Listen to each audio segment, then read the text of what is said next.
네, 정치권에선 재난지원금 지급 문제가 쟁점으로 떠올랐습니다. 민주당이 정부와 구체적인 지급 규모와 방식에 대한 논의에 들어가긴 했지만 국민의힘은 포퓰리즘이라며 비판하고 있습니다. 대선을 앞둔 각 정당과 후보 진영의 움직임도 빨라지고 있는데요. 정치권 소식, 이경 민주당 전 상근부대변인, 김수철 국민의힘 홍보위 부위원장과 정리해보겠습니다. 두 분 어서 오세요. 네, 반갑습니다. 예, 안녕하세요. 안녕하세요. 일단 사회적 거리두기 개편안이 7월부터 시행되고 그 개편안이 오늘 나왔습니다. 그런데 지금 민주당과 정부가 당정 논의를 지금 진행하고 있는 부분이 재난지원금 부분이에요. 어디까지 지금 논의가 진행됐습니까? 재난지원금은 민주당에서 처음에 전 국민에 지원을 예. 해야 되지 않겠냐. 국민의힘도 그런 이야기가 나왔습니다. 그런데 앞서 말씀 주신 것처럼 포퓰리즘이 아니냐 또 그런 공격이 나오고 있으니까 이게 좀 국민의힘이 어떤 것을 얘기하고 있는 건지 좀 모호하다. 이걸 좀 지적을 먼저 드리는 것이고요. 그리고 전 국민이 다 드리면 좋겠지만 소득 하위 70%까지 재난지원금을 드리는 것이고 그럼 나머지 그리고 소득 하위 30% 그러니까 소득 상위 30%를 포함한 전 국민에게는 한마디로 캐시백 그러니까 카드를 2분기 사용하고 또 3분기 때 사용하고 비교를 해서 상승분의 10%를 캐시백으로 돌려주겠다. 그러니까 한마디로 전 국민 중에는 그 캐시백 받는 것은 다 확보를 하는 것이고 재난지원금은 소득 하위 70%만 받는 것인데 근데 정부 입장에서는 재원 고민을 안 할 수 없을 것 같습니다. 이것만 해도 10조 원이 넘거든요. 그렇기 때문에 정부 입장에서는 지난번에 그 전국민 재난지원금을 포함할 모든 것을 계산해서 고민 끝에 내는 결론이 아닌가 이렇게 생각이 듭니다. 네, 앞서서 이경 부대변님이 약간 모호하다 입장이 어떤 입장인 것이냐 이렇게 질문을 하셨어요. 여기에 대한 답변은요? 일단 어차피 정부 세금이 쓰이는 거고 우리가 낸 세금들을 잘 아껴 쓰라는 취지지 돈만 많으면 전 국민도 주고 손실 보상도 하면 좋지 않겠습니까? 근데 이제 정부가 그런 고민들 덜한 채 왜냐하면 지금 국가 부채가 약 1,000조 가까이 이르고 있고 개인 1인당 한 1,600만 원의 부채를 지고 있고 국가 채무를 지고 있는데 사실은 그런 채무들은 우리 미래 세대뿐만 아니라 우리에게도 부담이거든요. 그런 부분들을 잘 고려해서 정부 정책을 해달라는 취지이고 문제 더욱더 중요한 부분은 보상을 하더라도 그것들이 선거에 이용되는 것을 막아야겠다. 되게 많은 교수들이 말씀하셨듯이 선거에 이렇게 그 세금을 쓰는 문제는 악이다라고 규정을 하고 있지 않습니까? 그런 부분들을 경계해달라는 취지로 이해하시면 좋을 것 같습니다. 그럼 국민의힘은 그 재난지원금에 대해서는 지금 어떤 입장인 건가요? 지금 재난지원금에 대해서는 사실은 지금 우리가 해결해야 될 문제들이 되게 많이 있지 않습니까? 손실보상 문제나 이런 문제들이 해결되고 나면 그 뒤에 가서 논의할 문제 지금에 대해서는 구체적인 입장을 아직 정하지 않은 걸로 알고 있습니다. 손실보상법 같은 경우는 상당히 반대를 했잖아요. 국민의힘에서. 어떤 이유에서입니까? 왜냐하면 그 손실보상의 가장 중요한 축이 그 소급을 해야 되는 거거든요. 그러니까 국가가 행정력을 동원해서 그 영업행위를 못하게 했으니까 그 부분에 대해서 그 합당한 보상 체계를 마련해 달라고 하는 게 저희가 주장하는 바였는데 정부 여당이 이번에 통과시킨 법안을 보니까 소급 입법은 하지 아니하고 피해 지원이라고 하는 부분으로 어물쩍 넘어가려고 하는 부분이 있기 때문에 반대를 했던 것이고요. 어떻게 보면 지금 정부 여당은 거의 180석에 이르는 거대한 의석수를 가지고 있지 않습니까? 그래서 자기들에게 그 좋은 법안들, 자기들 마음에 드는 법안을 통과시키지만 이렇게 중소 자영업자들이 꼭 필요한 소급 입법이 돼야 될 부분에 대해서는 통과를 안 시키고 있는 것은 어떻게 보면 국민과의 약속을 좀 저버린 게 아닌가 하는 생각이 좀 들고요. 원래 또 돌아보면 4.7 재보궐선거 전에는 박영선 후보라든가 여러 의원들이 손실보상과 관련된 여러 법안들을 내놨었거든요. 그리고 정세균 총리께서도 이게 기재부의 나라냐라고 하면서 기재부를 질타하기도 했었는데 어찌 보면 선거가 끝나고 난 뒤에는 이제 소급 입법이라고 하는 부분은 사라져버리고 이제는 그냥 단순하게 피해 지원으로 하고 있는 부분에 대해서 저희 당이 받아들일 수 없다는 것이고요. 그러다 보니까 애초에 정부 여당이 과연 소급 입법을 하려고 했었는지 우리는 그것도 좀 의구심을 가질 수밖에 없다 이렇게 말씀드리겠습니다. 이 소급 입법 부분에 대해서는 피해 지원이 소상공인들에게 훨씬 더 빠르고 많이 주는 방법이다 이런 입장 아니겠습니까? 우선은 소상공인 손실보상법이 지금 통과가 되지 않았잖아요. 근데 통과가 되지 않았던 거는 국민의힘에서는 말씀 주신 것처럼 소급 적용을 해야 된다. 근데 민주당 입장에서는 소급 적용을 하게 될 경우에는 이게 소급적으로 계산을 하기가 시간이 상당히 걸린다고 합니다. 그렇기 때문에 피해 지원을 지금 더 피해 지원 형태로 더 추가해서 지원을 하자 이겁니다. 근데 저는 포퓰리즘 얘기를 민주당을 향해서 국민의힘이 포퓰리즘을 많이 공격을 하잖아요. 네. 저는 선택적 지원이 아니고 선택적 포퓰리즘이 아닌가 이런 생각이 들어요. 왜냐하면 지난 지선 때 민주당에서 재난지원금을 선택적으로 재난지원금을 보급을 하자라고 했을 예. 때 국민의힘 뭐라고 했습니까? 100% 지원해야 된다 이렇게 얘기가 나왔습니다. 선거 앞두고요. 그리고 이제 와서는 그 부분에 대해서 말을 하지 않고 계십니다. 그렇기 때문에 저는 선택적 포퓰리즘이다 말씀을 드리는 것이고 손실보상법 소급 적용이 지금 논의를 해서 아예 법안이 통과되지 못하게 하는 것이 아니고 손실보상을 빠르게 하고 그럼 부족하다 말씀을 주시면 그러니까 추가적으로 피해 지원을 다시 계산해서 하는 방법으로 하는 예. 것이 국민 입장에서는 더 낫지 않을까. 마음 애타게 기다리고 있을 겁니다. 예. 저는 제가 말씀드린 방법이 이게 최대로 좋은 거는 아니지만 그래도 지금 우리가 선택하기에는 서로 간에 이 부분을 좀 진행해야 되지 않을까 이렇게 생각이 예. 듭니다. 뭐 무엇보다 소상공인이 상당히 코로나19로 어려움을 겪고 있다는 데는 양당 다 지금 동의하고 있지 않겠습니까? 그런 어려움들을 아주 많이 고려를 해서 좀 정책들을 더 많이 내놔야 될 것 같습니다. 일단 민주당 내부 상황도 그 다음으로 살펴보도록 하겠습니다. 민주당 경선 연기로도 지금 갈등이 계속되고 있거든요. 오늘 좀 송영길 대표가 비공개 의총을 열지를 지금 논의한다고 하더라고요.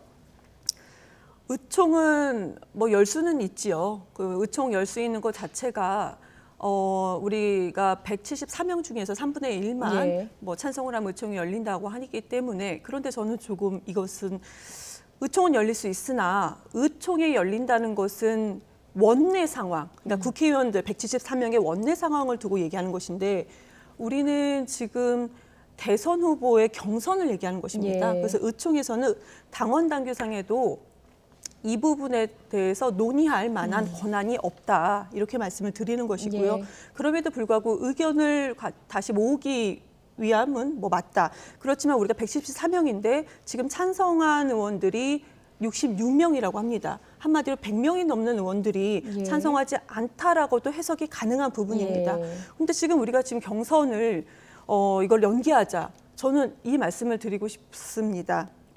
국민들이 이것을 원하는 것인가? 국민들이 이걸 원하는 이슈인가? 관심 없습니다, 솔직히. 국민의당에서도 뭐 합당한다, 뭐 한다 이런 얘기가 있지만 솔직히 국민들 지금 현실에서는 그 부분에 대해서 큰 관심이 없을 것입니다. 예. 그렇기 때문에 뭐 의총을 열고 경선을 연기한다고 해서 우리가 더 그 국민들한테 더 인기를 얻거나 더 지지를 얻는다 이렇게 보이지는 않을 거라고 저는 생각을 지금 합니다. 시간이 상당히 바투한 상황이잖아요. 지금 국민의힘 입장에서 봤을 때 민주당에서 어떤 고민이 있기에 이렇게 내용을 겪는다고 생각을 하십니까? 소위 말하는 이제 흥행, 컨벤션 효과를 예. 얻을 수 있느냐의 문제인 것 같아요. 왜냐하면 지난 4.7 재보궐선거에서 우리 국민의힘이 안철수와 오세훈 시장 후보 간에 이제 이렇게 단일화 과정이 국민들의 이목을 붙잡았고 결국 예. 그것이 승리로 이어졌다고 보니까 결국은 이제 그 더불어민주당 입장에서는 어떻게 하면 흥행에 성공할 수 있을까라고 하는 것 같고요. 예. 제가 볼 때 더불어민주당은 경선을 연기하면 안 됩니다. 왜냐하면 더불어민주당이 그동안 이제 그런 사례들이 몇 번 있었잖아요. 작년 총선에서 위성정당 안 만들겠다고 했다 만들기도 했었고 4.7 재보선에서 후보를 내지 않겠다고 해서 후보를 내기도 했고 또 그런 과정에서 이제 그러다 보면 이번에까지 만약에 그렇게 하게 되면 예. 더불어민주당이 과연 원칙이 있는 정당이냐 아니면 양치기 정당 아니냐 이런 또 오히려 받을 수 있어서 결국은 그렇게 하는 게 맞고요. 또 과거의 사례를 제가 살펴보니까 먼저 후보가 나왔다고 해서 예. 꼭 그 후보가 패하는 게 아니더라고요. 그 김영삼 대통령 때부터 시작해서 이명박 대통령 때까지인가 되게 많은 후보들이 타당보다 먼저 후보를 냈음에도 불구하고 대선에서 승리한 것을 보면 꼭 경선의 어떤 시기 시점 자체가 대선에 어떤 영향을 미친다 이렇게 보기에는 조금 아니지 않나 하는 생각을 예. 가지고 있습니다. 제가 이 부분에 대해서 예. 짧게만 말씀을 좀 보태드리면은 우선 위원님이 말씀 주신 부분 저도 그 부분에 대해서는 찬성을 합니다. 그렇지만 흥행을 위해서다라고 주장은 일부의 주장인 것이고 우리가 경선을 연기한다 하고 해서 흥행이 되지는 않을 것이다. 근데 예. 제가 경선을 연기하면 안 된다라고 정확하게 말씀드리고 싶은 것은 우리가 정기국회를 11월, 12월 정기국회를 벌이게 됩니다. 근데 저희는 지금 야당이 아닙니다. 여당이기 때문에 민생 법안을 처리할 부분이 많습니다. 그리고 실현 가능한 공약을 만들 수가 있습니다. 그러니까 정책을 만들어 놓고 여기에 예산을 수립해 놓으면 실현 가능한 공약을 만들어 놓을 수 있는데 이러한 중요한 시기를 놓치고 이 시기에 경선을 하겠다는 것은 솔직히 민주당으로서 저는 이것이 맞는가라는 고민을 하게 됩니다. 송영길 대표도 연기가 좀 안 되는 것이 맞다라는 쪽으로 무게를 실어서 이야기를 하고 있는데 그렇다면 송영길 대표가 각각의 대선 주자들을 좀 설득하는 작업에 들어가게 되겠네요. 송 대표께서 이거를 설득할 거는 저는 아니라고 생각합니다. 원칙대로 가야 하는 것이 맞는 예. 것이고 이것을 대표가 모든 짐을 싣고 이걸 설득한다 이런 관점으로 보면 안 되는 것이고 필요하다라는 말씀이시네요. 그러니까 원칙대로 가는 것이 맞다라고 생각을 합니다. 예, 알겠습니다. 그리고 민주당에서는 추미애 전 법무부 장관이 대선 출마를 하겠다라고 선언을 했습니다. 윤석열 전 검찰총장을 잡을 수 있는 자신은 꽝 잡는 매다 이렇게 표현을 했거든요.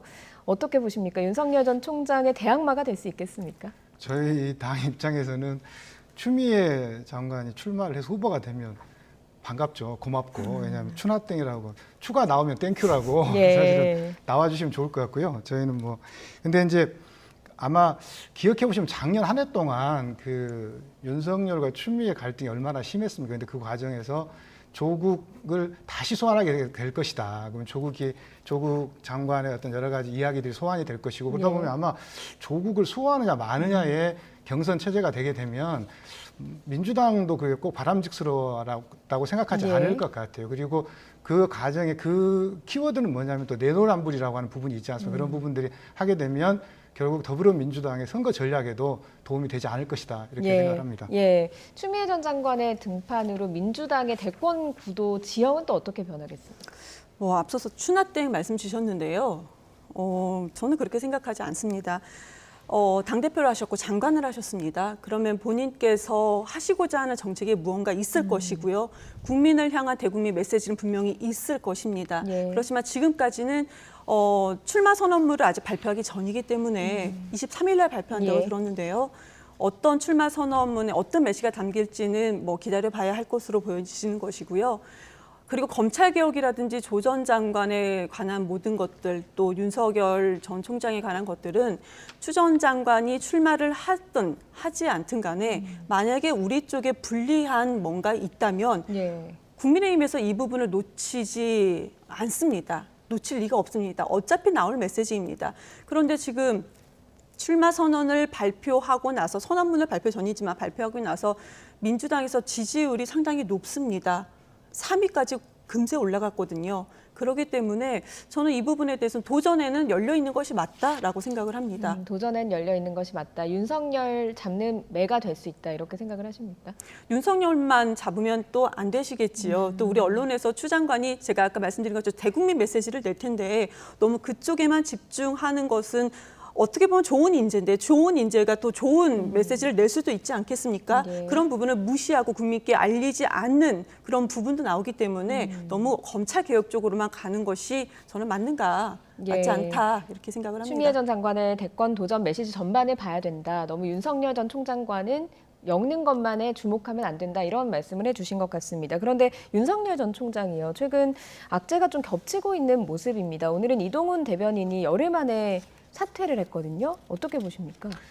일단 우리는 작년 대선 때, 지난 대선 때 반기문 사례가 있거든요. 왜냐하면 이제 외부에서 보면 이 정치가 조금 쉬워 보이고 그럴 수 있지만 실제로 들어와서 보면 이게 되게 다양한 문제들이 많습니다. 그게 어떤 사람을 써야 될지 또 선거 자금은 또 어떻게 동원해야 될지 이런 부분들이 되게 많은데 그러다 보니까 윤석열 지금 총장 쪽에서 겪고 있는 일들은 어떻게 보면 정치를 처음 하는 사람들이 시행착오 아닐까라는 생각이 좀 들고요. 문제는 이제 여기서 나아가서 이런 시행착오를 어떻게 수습하고 어떻게 본인이 원하는 페이스대로 갈 것이냐가 되게 중요하다고 봅니다. 본인께서 말로는 내 페이스대로 가겠다고 했지만 내 페이스대로 갈 수 있는 상황이 아니거든요. 왜냐하면 정당에 입당해야 되는 문제가 있고 또 뭐 이동훈 대변인이 이제 없어졌다고 하면 그동안 이제 사퇴했다고 하면 또 새로운 대변인을 임명할지 말지 그리고 외부에서 지금 윤석열 총장에 대해서 간보기 좀 그만해라. 그리고 또 전원 정치 그만해라. 그리고 뭐 민심 투어 한다고 하니까 되게 김종인 비대위원장 같은 경우 되게 시대착오자 이렇게 비판을 했지 않습니까? 예. 그런 비판들을 어떻게 하면 자기 약으로 쓰고 자기가 대안을 어떻게 마련하느냐가 윤석열 지금 현재 캠프의 지금 입장이라고 보여지고 예. 이제 대응 방안이 좀 귀추가 주목이 되고요. 예. 그다음에 그 장성철 소장님께서 이제 파일과 관련해서 무슨 말씀을 하셨는데 엑스파일이요? 엑스파일 예. 관련해서 그 부분은 사실 요즘은 얼마나 그 파일들 복제가 쉽습니까? 사실은 이름만 바꾸면 복제가 가능하기 때문에 여러 가지의 일들이 파일들이 존재할 수 있는 예. 상황인 것 같고요. 다만 그 과정에서 장성철 그 소장이 했던 언급을 제가 좀 살펴봤고 통화를 좀 해봤더니 예. 본인께서는 하시는 말씀이 방어할 수가 없다 이런 취지보다는 방어를 하기에는 현재 윤석열 캠프의 시스템이 덜 구축되어 있다. 왜냐하면 예. 정무라든가 언론 특보를 개선해달라는 그런 취지가 담겨 있기 때문에 그런 부분으로 좀 이해를 하는 게 되게 좋을 것으로 예상이 됩니다. 윤석열 전 총장의 측에서 봤을 때는 방어하기가 어렵다라는 말씀이시죠? 네, 그런 현재 있는 시스템으로는 예. 그럼 사실 그 내용들이라고 하는 것은 본인과 통화를 했지만 뭐 새롭다기보다는 기존에 나와 있는 예. 여러 가지 이야기들을 정리해 놓은 것에 불과하다. 예. 그렇다 보니까 그럼에도 불구하고 그런 것들을 여권이 사실은 그동안 얼마나 많은 네거티브를 했습니까? 97년도에 보면 그 김대엽 사건도 예. 있었고 또 가깝게는 4.7 재보선에서 페레가모라든가 생태땅이라든가 이런 네거티브를 또 해왔고 또 공당의 대표께서 엑스파일을 차근차근 모아가고 있다. 이렇게 하는 것은 제가 볼 때는 거의 그 야권에 대한 선전포고나 다름이 예. 없거든요. 그리고 본인이 나서 정치 공작을 하겠다 이렇게 이야기한 거기 때문에 그런 부분에 대해서 그 윤석열 총장이 대응하려고 하면 현재 있는 시스템보다는 시스템을 더 갖춰서 예. 언론이라든가 공보라든가 이런 것들을 시스템으로 체계적으로 준비해야 될 필요성이 있다. 이런 취지의 발언으로 이야기를 했습니다. 그런 측면에서 국민의힘으로 입당하라라고 압박의 메시지를 던진 것 아니냐라는 일각의 이야기도 나오거든요.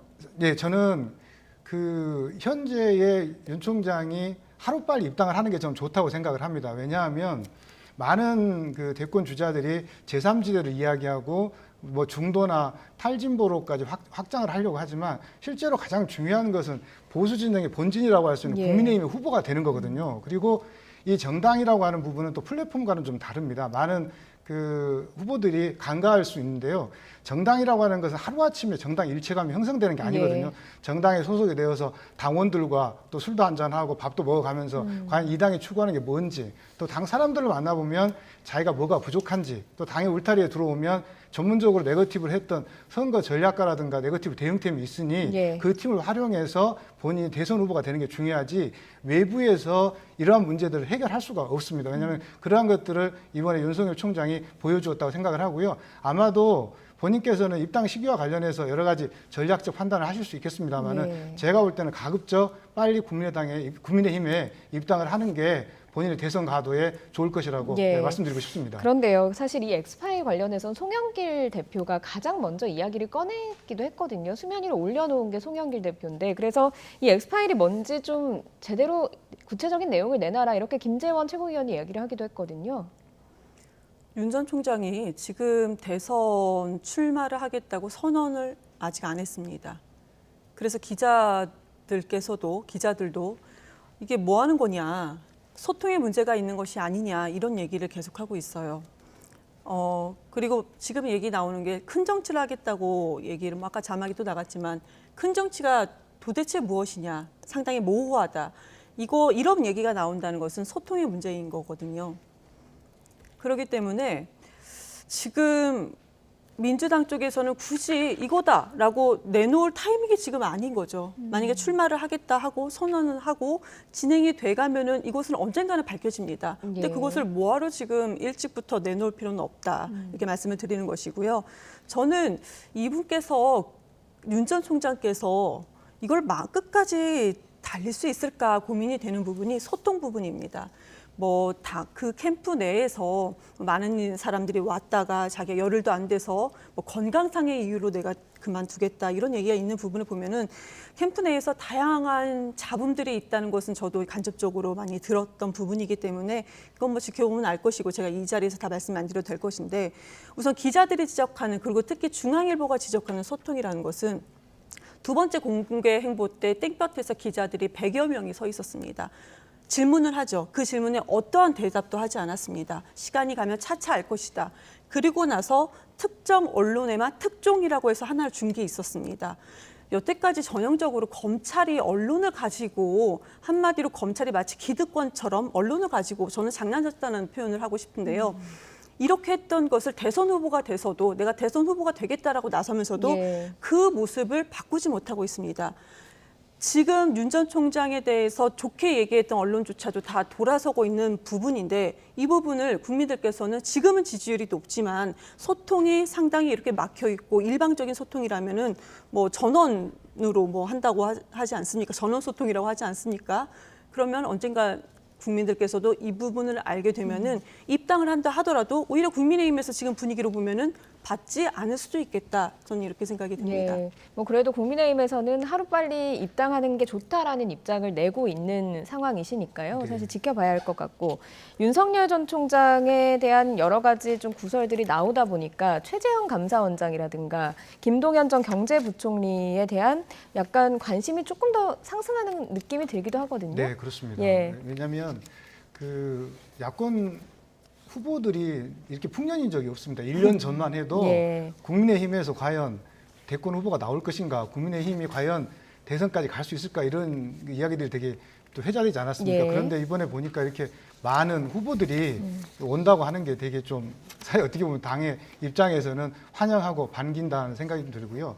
저는 지금 이분들이 이제 알아야 될 부분은 이런 것 같습니다. 우리가 이제 상식이라든가 공정이라고 하는 기본적 가치들은 기본적 가치들이거든요. 근데 중요한 것은 대통령 선거라는 것은 전망적 투표거든요. 대한민국 공화국이 과연 어떤 미래로 가야 될 것에 대한 답을 누가 내느냐가 되게 저는 중요하다고 봅니다. 예. 그래서 예를 들면 최재형 감사원장 같은 경우에도 미담 스토리가 많고 본인이 그 판사로서 뭐 되게 인격이라든가 되게 훌륭하다고 하지만 과연 그 부분을 내놓을 수 있을지도 좀 지켜봐야 되는 대목이고요.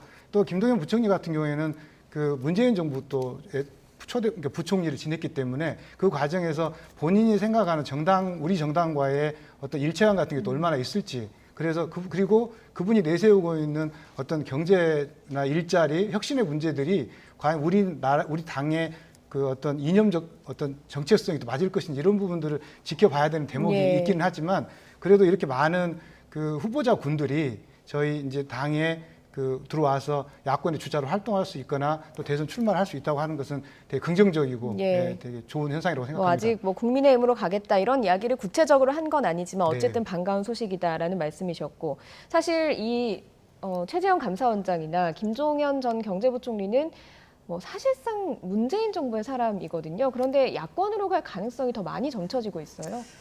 네, 그렇게 언론을 보면 그렇게 보여집니다. 근데 그것이 맞는 것인가라는 것을 국민들께서 뭐 판단을 하실 부분인 것이고요. 예. 그리고 우리 위원장님께서 지금 대선 후보가 이렇게 풍년인 적이 없었다라고 말씀을 주셨는데 제가 볼 때는 그렇게 보이지 않습니다. 흉년이기 때문에 자꾸 외부에서 당겨오는 거 아니겠습니까? 윤 전 총장도 얼마나 구애를 했습니까? 그런데 지금 진행되어 있는 상황이 윤 전 총장의 어떤 행보 자체가 한마디로 신세대적이고 이 부분 국민을 사로잡을 매력이 없다라고 판단이 돼서 지금 거의 버리는 카드로 하는 부분이 상당히 있습니다. 네. 이준석 대표가 뭐라고 했습니까? 아마추어다. 지금 행보 자체가 되게 아마추어적이다 이렇게 얘기를 했습니다. 그렇기 때문에 지금 뭐 최재형 감사원장이라든지 김동연 전 경제부총리에 대해서 얘기를 하고 있지만 이분들이 공개적으로 또 뭐 나서겠다라고 한 바도 없습니다. 특히 저는 최재형 감사원장 같은 경우는 검찰총장보다 훨씬 더 정치적으로 중립되어 있어야 하는 자리입니다. 독립적으로. 그런데 지금 본인께서 명확히 발언을 하지 않은 부분은 분명히 잘못이 있는 거거든요. 이 부분에 대해서도 국민의힘 쪽에서는 이게 풍년일 수 있지만 그분께서 또 끝까지 달릴지 안 달릴지 그 부분에 대해서 고민을 좀 오히려 민주당이 아닌 국민의힘 쪽에서도 고민을 할 수 있다라고 생각을 합니다. 그리고 윤 전 총장이 들어오고 외부에서 들어온다고 하면은 국민의힘 자체 내에서도 후보들이 상당합니다. 예. 뭐 그런데 그분들께서 또 이런 후보를 어떻게 보면 정치 새내기입니다. 이분들을 가만히 둘까? 내부에서 경선이 있지 않겠습니까? 그리고 본인들의 또 세력도 있을 텐데 가만히 두지 않을 거다. 저는 그렇게 생각을 합니다. 네. 뭔가로 만들어도 만들 것이고 만약에 정책적으로도 얘기를 한다면은 그 입담과 그 입심에서 국민들 보시기에 대선 후보로서는 이렇게 외부에서 들어온 사람들이 좀 어렵구나, 힘들구나라는 평을 받게끔 어떻게든지 만들 것이라고 저는 생각을 합니다. 어찌됐든 윤석열 전 총장은 이달 말에 선언을 할 것으로 보이고 나머지 뭐 최재형 감사원장이나 김동연 전 부총리 경우에는 뭐 출마 선언을 한 건 아니니까요. 이분들이 어떻게 어디로 가서 어떤 메시지를 내놓는지 좀 지켜봐야 될 것 같습니다.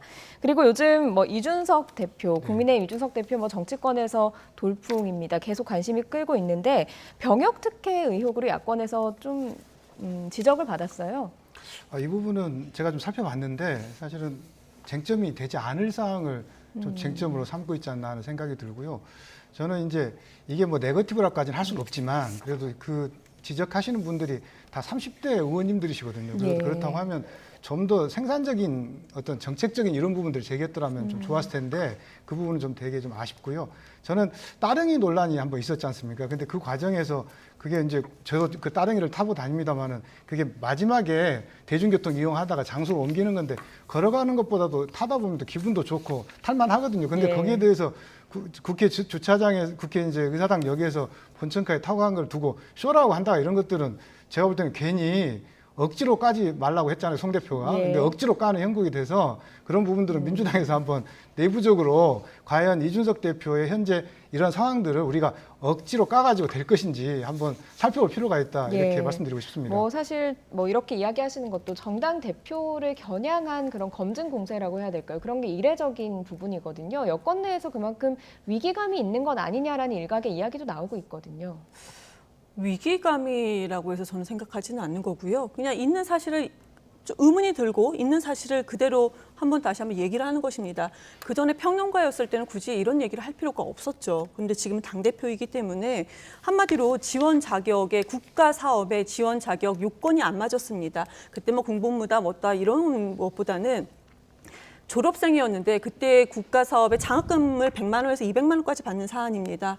그런데 이거를 국가 사업 어떤 교육 사업인 것이죠. 근데 이 부분에 대해서 졸업자는 신청을 할 수가 없습니다. 재학생만, 대학이든 대학원이든 재학생만 신청을 할 수 있는 부분인데 그런데 본인은 그걸 됐어요. 이 부분이 이상하지 않는가. 그래서 이거를 또 누군가 어떤 청년은 지원 자격에 맞는 어떤 청년의 자리를 또 뺏은 거일 수도 있지 않겠습니까? 그렇기 때문에 이 부분에 대해서도 오히려 뭐 민주당에서는 뭐 사기가 아니냐 이런 얘기도 나오는데요. 이 부분에 대해서 거론되는 게 따릉이는 민주당에서 그렇게 뭐 강하게 거론된 건 아니었습니다. 가까운 거리니까 웬만하면 걸어다니는 게 어떻겠냐. 그냥 이 정도 메시지였고 지금 새롭게 거론되는 이 부분에 대해서는 청년을 위하고 청년의 지지를 받는 당대표 아니겠습니까? 그렇기 때문에 이 부분에 대해서 청년의 어떤 자리를 빼앗은 것으로 보여질 수도 있으니 뭐 들여다보는 것도 괜찮다. 들여다보고 사과하라 뭐 이런 메시지인가요? 사과 정도 아니겠습니까? 뭐 법률적으로 더 진행되는 것은 제가 뭐 법조인이 아니기 때문에 말씀드릴 예. 수는 없지만 예. 최소한 사과는 해야 된다라고 생각을 하죠. 예, 알겠습니다. 뭐 정치권의 이런저런 이야기들 많이 살펴봤습니다. 오늘 여기까지 듣도록 하겠습니다. 이경 민주당 전 상근 부대변인, 김수철 국민의힘 홍보위 부위원장과 함께했습니다. 두 분 말씀 고맙습니다. 네, 감사합니다. 감사합니다.